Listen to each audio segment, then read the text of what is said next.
Welcome to some new r/malicious compliance stories, where people complied to the letter, but not the spirit of a request. I hope you had a great day.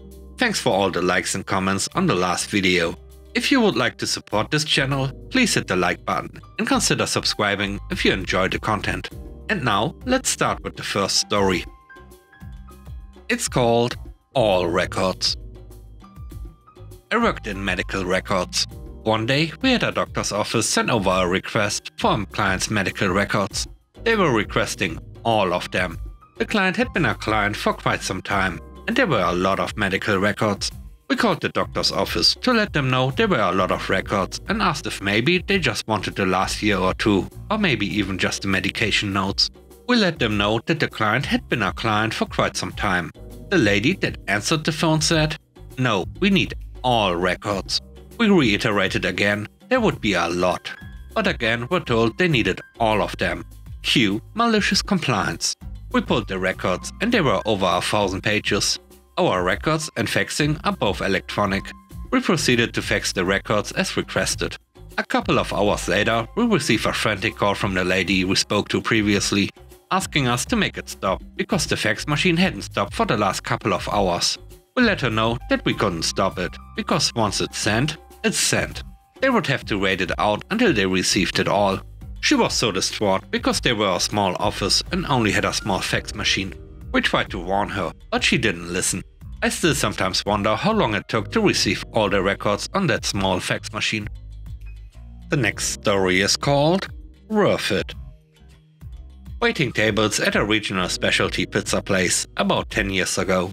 A family comes in, taking their order, and the teenage daughter wants a calzone and wants chicken wings as a filling. I start to confirm she wants wings.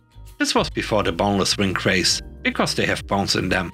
She gives me that open mouth raised eyebrow look that says, did I stutter? I say I'm going to have to check with the kitchen, and I ask the line cook if he could put wings in a calzone. His response was, I guess. He translates to the pizza guy what we need. Pizza guy shrugs and nods at me. I go back to the table and say, the kitchen says they can do it, but I want to make sure you want chicken wings in your calzone. The dad, exasperated, says, buddy, why is this so hard? Not hard at all, sir. Coming right up. The kitchen guys are actually chuckling while they put this thing together. I walk it to the table, happily drop it off, and get called back 3 minutes later to explain why there are bones in a calzone. I, very comfortable with confrontation, say this is what you asked for. I confirm twice, and the dad snaps his finger at the manager and calls her over. He complains there are bones in his daughter's calzone. The manager looks at me, and I say, I confirmed twice that she wanted chicken wings. The dad says, you know what she meant, like chicken meat. I explain, there's chicken meat on those bones. The manager tells me to wait elsewhere. The manager takes the tongue lashing from the customer and personally makes a new calzone. Mind you, the family eats their food while a new calzone is being made, forcing the teenager to eat alone while the dad keeps looking at his watch. I was fired, with no protest from me about 10 minutes later. In fact, I got to leave before calzone girl finished her meal and take great satisfaction knowing the manager had to bust the table afterward.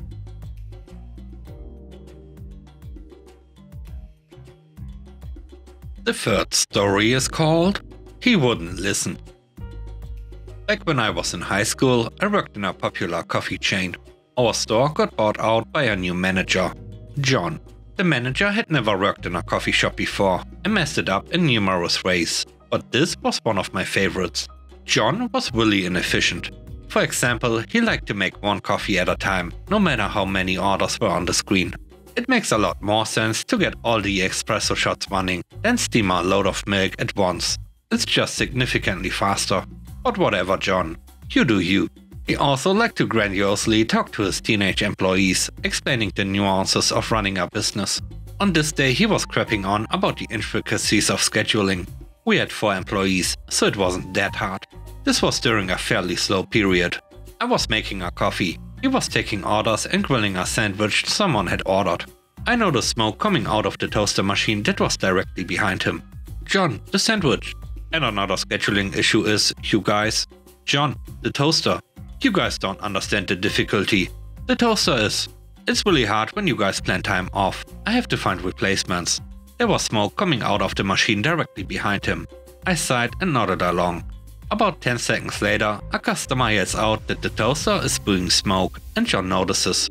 He grabs it out with the tongs, but manages to burn himself on displaying the smoking panini. The smoke alarm goes off. I keep making coffee while he deals with the chaos. Whatever, John. The store that had been there for about 10 years went bust about a year after he took ownership.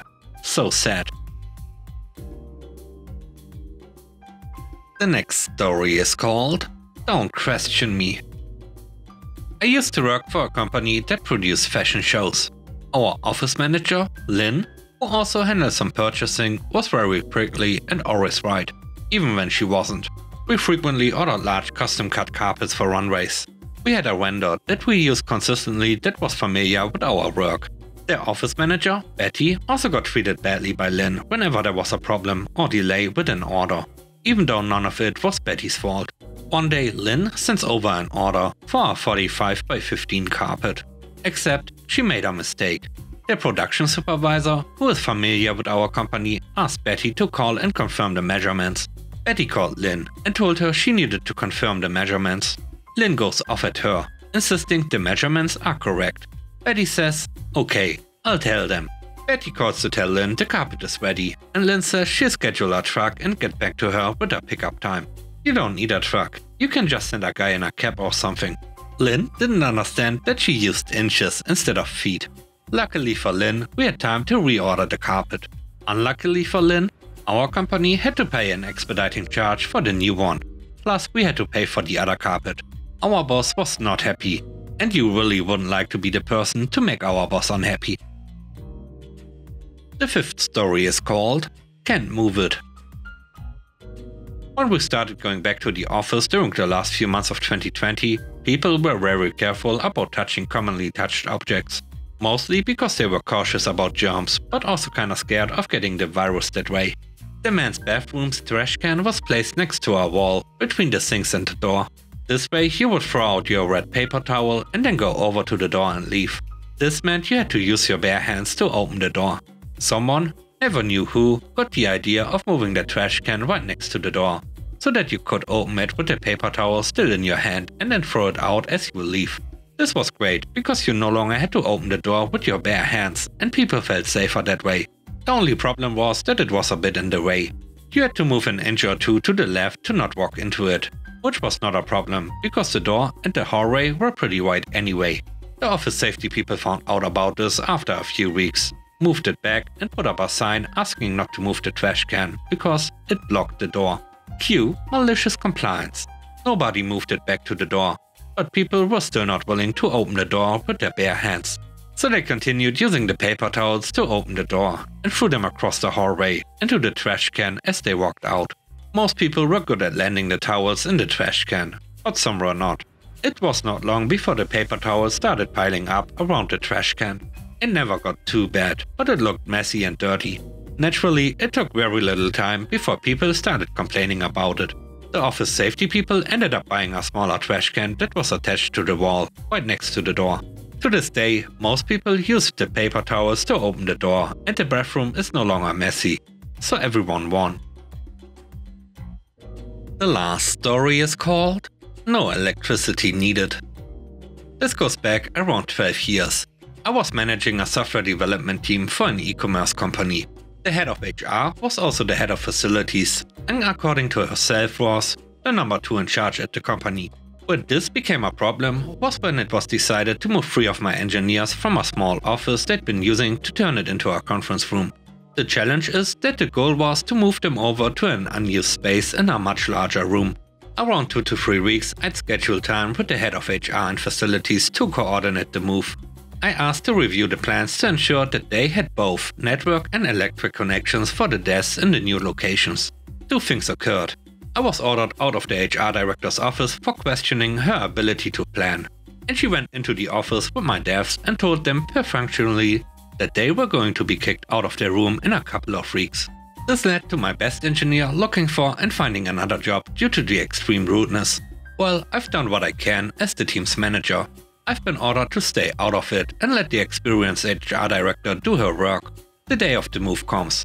The desks are all moved and the engineers discovered that they have one power plug for the whole lot of them, which also couldn't be reached by 2 of their stations. The network jacks had been installed, but had been put in without anybody telling the actual IT team, so they didn't connect to anything. I sent my team home until they had power at their desks.